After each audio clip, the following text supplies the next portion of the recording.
how's it going? From September 1st to September 7th, we've had some really interesting VR news. Starting right off, we have Titan Isles, which is a new co-op VR action-adventure game, and it launches later this month on September 25th for both Quest and Steam, and it does feature 4-player co-op with cross-platform multiplayer. You're seeing some gameplay footage here right now, so if this is something you're interested in, be sure to check it out. Some saddening news, you may have seen recently that Windows MR headsets were basically bricked on Windows 11, but they're now being revived by a free quote-unquote Oasis, a Steam VR driver. That's what it's called, Oasis, and it has also been announced that in Steam VR Beta, it automatically installs this, so their use on Windows 11 is fixed, and it's really baffling that Windows would do that. They would brick their own headsets like that.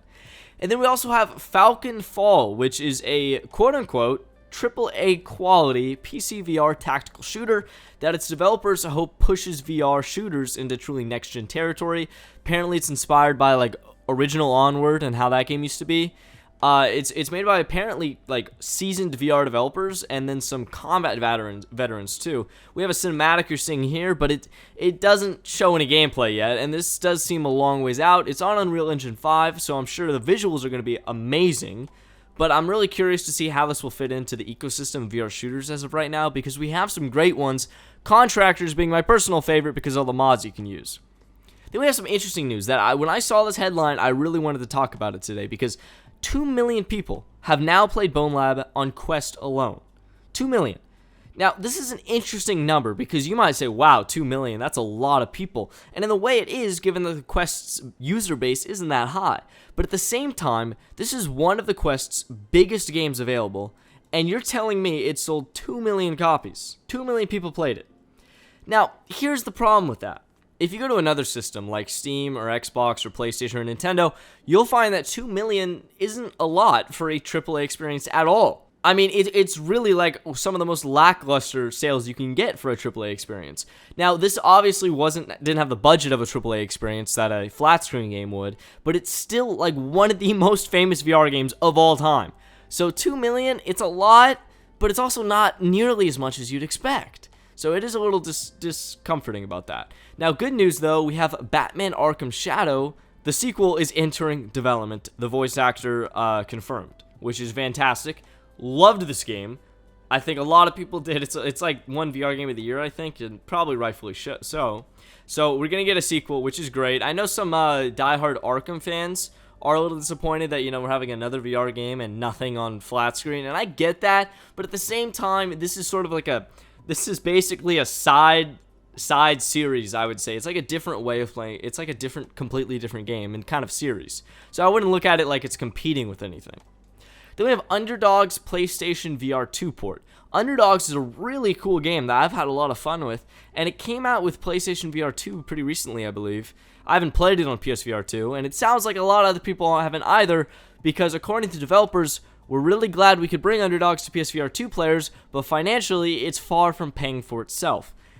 And yeah, this is something to be expected with PSVR 2. I mean, they don't have a large user base, and the people that do own the headset, not a lot of them even play with it anymore. So it's such a bummer to see a game like this not even being able to get its money back at all. One game that came out this week is Draken Ridge, which is a semi-open world VR adventure with sort of like retro graphics. It looks pretty cool, I think. I gotta check this one out probably because I think it looks kind of fun. But, you got it here to take a look. If it's something that would like pique your interest at all, just wanted to share that game that came out this past week. In more PSVR 2 news, Beat Saber continues to lead the download charts in August, surprising probably nobody. In both US, Canada, and the EU, Beat Saber was at the 1, and then in the 2 for both of these regions, Creed Rise to Glory Championship Edition, which is an interesting game. I actually had a lot of fun with this on Quest. It was one of the first games I got when the Quest came out, or when I first got my Quest. But now it seems like it's pretty dominating the PSVR 2 market. In third place in US and Canada, we have Alien Rogue Incursion VR, and then in third place in the EU, we have Job Simulator. You can kind of look through this list yourself. It's interesting, but it's also a little bit of a bummer to see like Beat Saber and no new games for the past 7 years haven't been able to really touch Beat Saber in PlayStation VR, but it's whatever. Sushi Ben comes out on PSVR next week, which is interesting. I haven't played this game.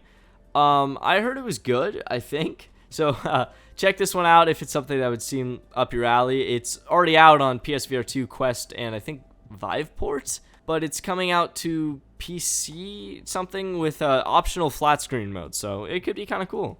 In our last bit of news, we have something that's really exciting. If you're at all a PC VR fan, we have something called VR Forever from September 18th to the 23rd, and this is something really cool. It's a VR dedicated Steam event. It's going to have over 130 participating games, deep discounts, new demos, announcements, and surprise launches.